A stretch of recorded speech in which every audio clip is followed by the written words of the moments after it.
Oh, yes, sir. Welcome to Under the Hood Sports, and I'm your host with the most, Johnny Hill. And hey, man, I got an Under the Hood Sports original member on the show right now. His name is An'Darius Coffey. Coffey, how you doing today? For people who don't know who Coffey is, man, he played at the University of Memphis, man. He actually played offense and defense for a little short time. Then he fully committed to DB. And also, he is playing for a new school right now, Northwestern. Coffey, welcome to the show. Appreciate you for coming on, man. Oh, yeah, appreciate you, bro. Appreciate you for having me. Man, Coffey, one thing about it, man, you always know it's always love, man, over here. When I do say you're Under the Hood Sports original member, man, when I say that, you were one of the first people really ever to give me opportunity to interview you, man, and I really do appreciate that, man, because especially on my little come up I had, man, I appreciate you for taking the time to really, like, you know what I'm saying, like, give me an opportunity. You've been a friend. We're both from the SIP, and it's always good to see great people like yourself do great things, and I appreciate you for always showing love to the platform. For sure, bro. You know how it is, man. You know how we get. Got to. For sure, man. But Coffey, let's get into it right quick, man. Coffey, I really have seen you grow up, man. If I want to be honest, we both came at Memphis at the same time. I seen you, man, come in as a corner, then do that transition, you know what I'm saying, play running back, then you flip back to DB. In the mix of all that, you had some injuries to it as well, and you also became a father as well, man. So, Coffey, let's just reflect on Memphis as a whole, man. How was your careers, the ups and downs? How was your Memphis career as a Tiger, and what was your highest and lowest moments, you would say? Oh, man, I'll say that my career in Memphis has been, great for what it was. Like you said, a lot of ups and downs, a lot of things that I really appreciate to happen to me because it kind of molded me into the man that I'm becoming today. So, I'm very grateful for that.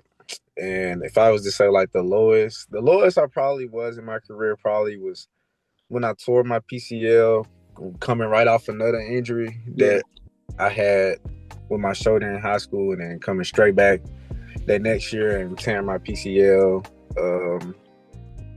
That was probably the lowest time, mostly because, you just don't know where your career is going to go. Don't really have any, found, just solidify myself anywhere yet. And, I'm trying to get there, figure everything out. So, especially those first 2 years was kind of my lowest. And then the highest probably would have been like these past couple years. I finally started playing and stuff like that, making plays in big games, making plays, in the games, that you dreamed of and stuff like that. So this past couple years has really been the highest I've been. Probably here at Memphis and stuff, being the leader as well and stuff like that. So a lot of things that I had to look forward to. Yeah, and I would for sure agree. I would say especially the last 2 years, would you agree, Coffey, the last 2 years, would you say you have grown the most? Yes, I have, especially this past year. Because, I had a kid in school too. So, these past couple years, I've probably grown and matured the most, especially like the things and the situation that I've had to deal with. So, yeah.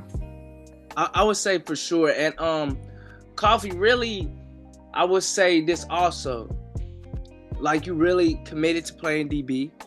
And that's really what it was, man. And you was making, to me, Coffey, you made the best of everything that you was given. You know what I'm saying? Any opportunity, you went out there and tried your best, and you really did your best. Like, you really made impacts on the plays, forcing fumbles, man, really getting the tackles when you need to, a PBU here and there, and you really was doing your thing, and you really are, I would say, like, the sky is limitless for you.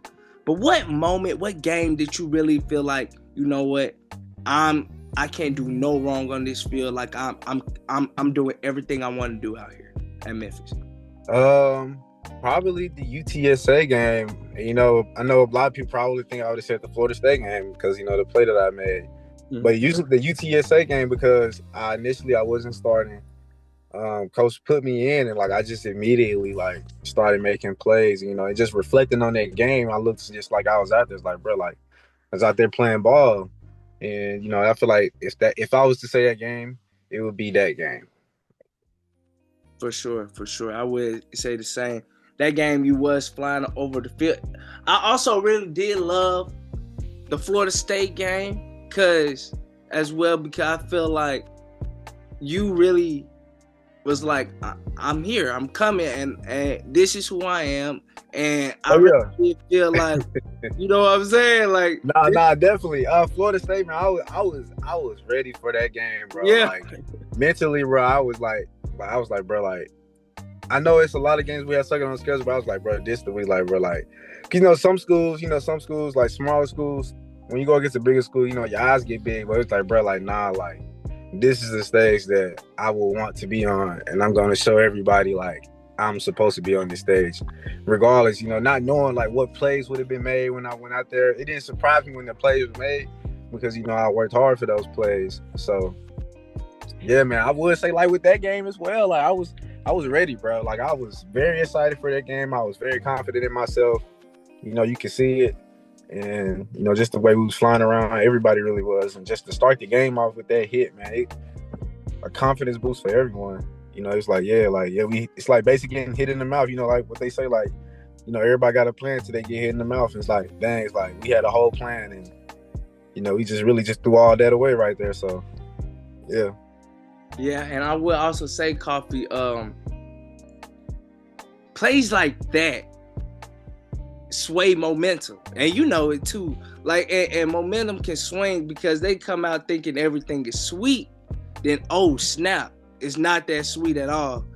And I was, if I want to be honest, I was extremely proud because I said, man, he's finally showing what he made of, and I really was happy for that moment, and I was happy. To be honest, I was happy for everything that you was given. You know what I'm saying? Anytime, I'm gonna be honest, every time you had an opportunity to go out there, you try. One thing about you, your effort level is never a question. You're flying around, you going to the ball, and one thing about it, you there. You know what I'm saying? And you made plays, big plays in big games. So salute to you, Coffey, on that. Coffey, you entered the portal and you signed to Northwestern. Coffey, talk about that. Why Northwestern? Why did you want to go to Northwestern as a school? Why them?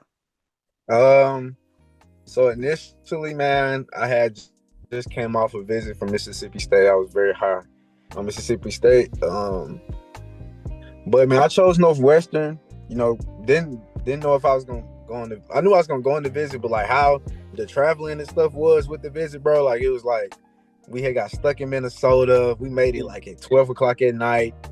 So like I was already telling my dad, I was like, bro, like I don't know how this business is about to go, but like I had a conversation with Coach Barnett, who's the DB coach there.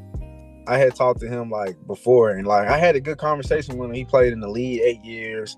You know what I'm saying? Coached a lot of DBs, coached under Saban, played under Saban. So it's like a lot of experience there that, you know, that I was liking, you know, and stuff like that. And then, you know, I went to the school and it was like, you know, the opportunity, what they was telling me with me coming in and, you know, just to earn my way of playing and, you know, just all the opportunities with the academics and stuff like that. It was just like something that, you know, that I had been looking for previously in my recruiting process when I was a high schooler. And, you know, I was just like, you know, and I told myself if I ever ran up on opportunities like that again, I would take it. And, you know, that's kind of like what happened with this. The coaches made me feel comfortable, even though it's in Chicago, you know, and it felt like home. Man, and I always would say, any place that do feel like home, go there, man. And that's an amazing thing to feel. Like you said, I'm in Detroit right now. Man, they get cold up here, Coffey. And man, hey, we gonna need a couple bubble coats because it get cold over here in the Midwest, bro. And I you know know we we do, from Mississippi, boy. It get cold up here, bro. I'm already knowing. Yeah, for sure. Coffee. Right now, tell the audience, the Northwestern audience, who the players, anybody, fans, whoever want to listen right now, what type of player are they getting on and off the field? Because that's a real important thing.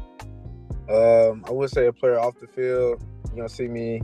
You're gonna get like a very loving, cool person, man. I don't see myself as a weird person or a rude person. Like I'm very open-minded. I'm very open. I talk to a lot of people. See me in the community a lot, helping as much as I can.